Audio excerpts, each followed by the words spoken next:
Hi everyone, it's me, Jeanette, Mothers Who Empower Other Mothers.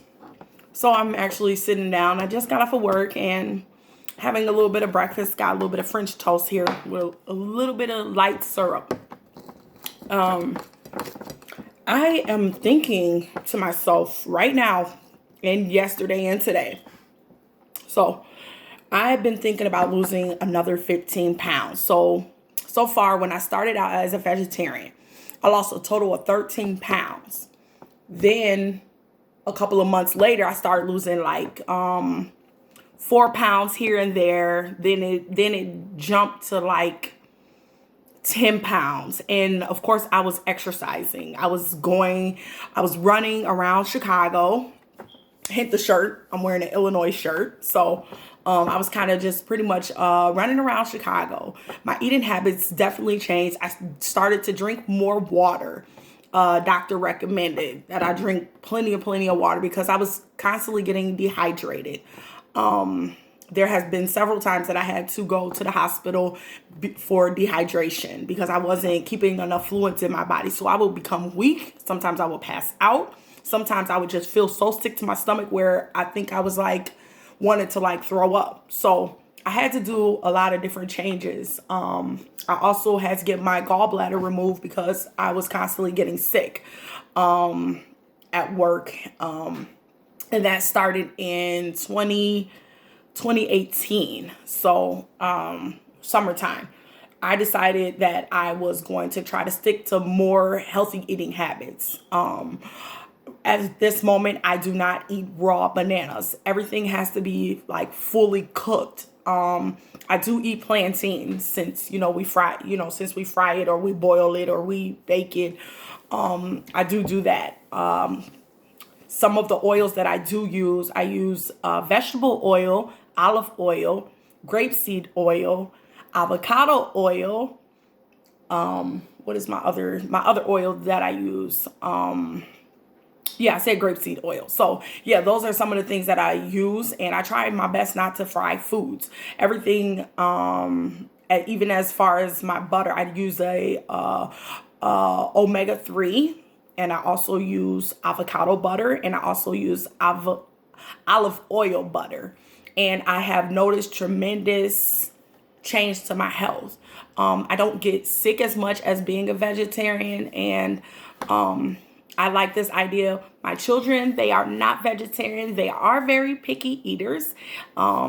They don't really crave a lot of meat and things like that. But I do still cook certain things. I do not serve my children pork. They rarely get beef, maybe once a month, depending on, if they're with my mom, because my mom has not got in tune with what I want my kids to eat when they're with her. So she kind of spoils my children. So we kind of bump heads on that.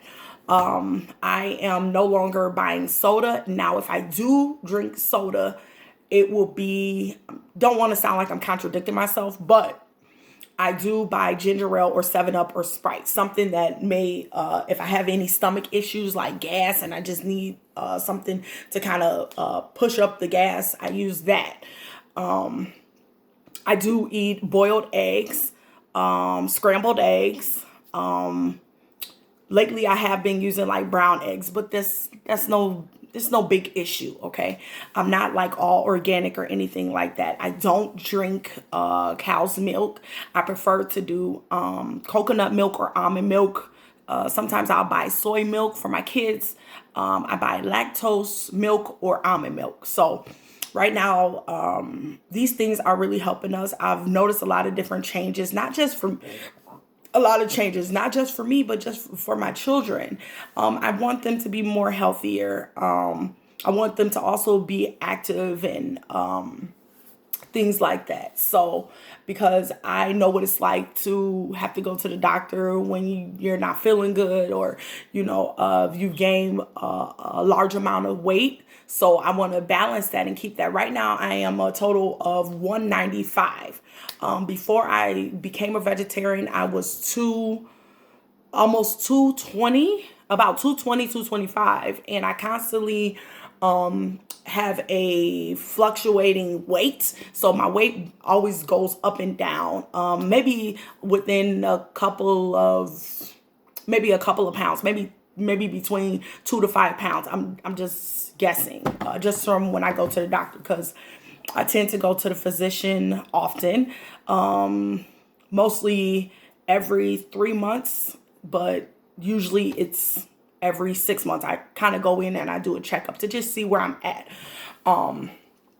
And I let the doctor know my nutrition status and how I'm doing so far, and things that I do want to change. So I do have that physician where they hear me out, and they also give me suggestions. I try my best not to take a lot of medications, because I can tell that it either will have me craving other types of food, or I will have like loss of appetite. So those are the big things when it comes to weight loss and changing your eating habits. It's not necessarily a diet. It's just changing changing your eating habits, not like stressing yourself out. If you want to lose weight, sometimes you do have to walk a little bit further. Sometimes you have to, park your car elsewhere and, kind of walk it out. And a lot of times, I've been doing that. I made a couple of adjustments with when I drive my car. So sometimes I leave my car parked at home. Now I'll just walk that couple of blocks or whatever I need to do, just to get in a little bit of exercise. Wintertime, I kind of go into this hibernation mode. So definitely the next time I do my get on the scale and weigh myself or whatever, I may have gained like maybe 2 or 3 more pounds because I've slacked off. So when spring and summer hit, I am one of those where I have to get outside and I have to start running and getting myself back into shape a little bit more, because wintertime, it seems like we constantly we gain weight all over again after what we just worked towards. So those are just the tips. Just see what you're eating. Not necessarily counting every calorie, because that is going to drive you crazy. I don't count every calorie. I just look at my portions and I look up, okay, what is the time that I'm eating? Am I eating too late? So most of the time, our dinner time for me and my kids, our dinner time is between 5:30 and 6:30, and then that's it. The rest of the night, I drink tea or I drink a little bit of water, and then that's it. In the morning, I get up and I drink my tea again. I love tea, so that is just something that I use as a tool to help me balance my weight. I hope you guys enjoyed this video. I know this video was pretty long, but I wanted to make sure that I talk to you guys about different things that we can do to change our eating habits. Look at what you're eating. Try your best. It's not going to be easy at first. I'm not saying go vegan. I'm not saying go vegetarian. Just monitor your portions, okay? If you know you like fast food, maybe that's something that you might have to cut out. Like, I am like trying my best to like ban McDonald's. Like, stop bringing that home. Stop feeding my kids that. I love ice cream. I love coffee. I like those sweet things. So it's just all about determination, and it's all about discipline. So if you can manage and balance those things, because after having children, it's hard. It's hard to kick off some of the stomach weight. It's really hard. I'm not real funny about my arms or anything, or my legs. I'm just more concerned about my stomach area. And it's kind of hard to do area reduction. So when you start exercising, just use your whole body and exercise. Walk more. Run if you can run. Swimming is great. Ice skating, kickboxing, a lot of different things, and all the weight starts shaking off a little bit. So try your best to be active as much as possible. Your extracurricular activities would help too. I also noticed that sleeping like naked too also burns weight. So I don't know. You might want to lock your door at night. So I was just thinking of those things, but those would also be like other tips. And of course, I'm not a doctor, but through experience, I've noticed. So thank you for watching my video. Make sure you like and subscribe and hit the notification button. And hope everyone is well. God bless. Talk to you soon.